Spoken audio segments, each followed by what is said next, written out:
Maraming pagkakataon na umiiyak yung mga nanay natin pero hindi nila sinasabi. Maraming pagkakataon na humahagulgol yung mga nanay natin pero hindi natin alam. Maraming beses silang umiiyak pero hindi nila ipinapaalam sa atin. Una, umiiyak yung mga nanay natin. Pagpakiramdam nila, nababastos natin sila. Pag sinasagot-sagot natin sila, pag nagdadabog tayo, pag nagtataas tayo ng boses sa kanila, umiiyak sila kasi feeling nila wala silang kwentang ina. Kaya ginaganon natin sila. Umiiyak sila pero hindi nila sinasabi sa atin. Pangalawa, umiiyak yung mga nanay natin dahil sa takot. Pag 10 oras na ng gabi pero hindi pa tayo umuuwi. Natatakot sila dahil baka kung ano nang nangyari sa atin. Kung saan tayo napunta. Baka nabiktima na tayo ng masasamang loob. Kung ano nang ginagawa natin.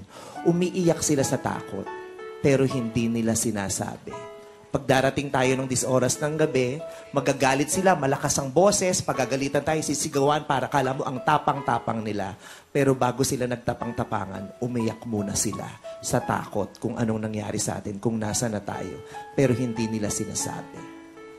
Pangatlo, umiiyak ang mga nanay natin pag alam nilang umiiyak tayo dahil niloko tayo ng ibang tao.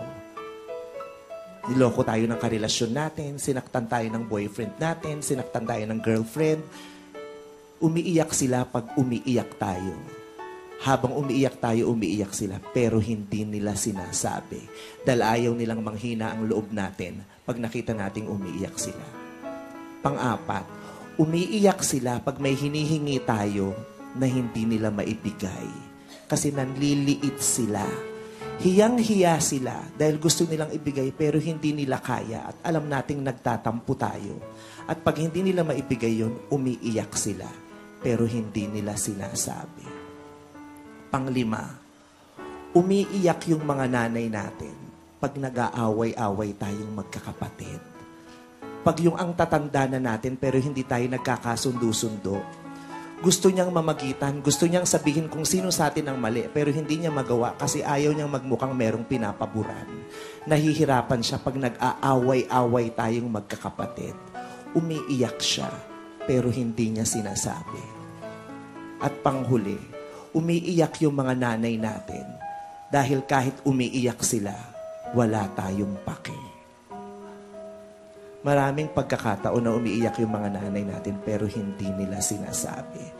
Kaya sa bawat luha ng mga magulang natin, sana pag may pagkakataon, makuha nating bumawi kahit sa mga simpleng bagay. Ngayon, ang sarap ng selebrasyon. Yung simpleng Happy Mother's Day sa mga nanay natin, sa bayakap, gawin man lang natin. Kaya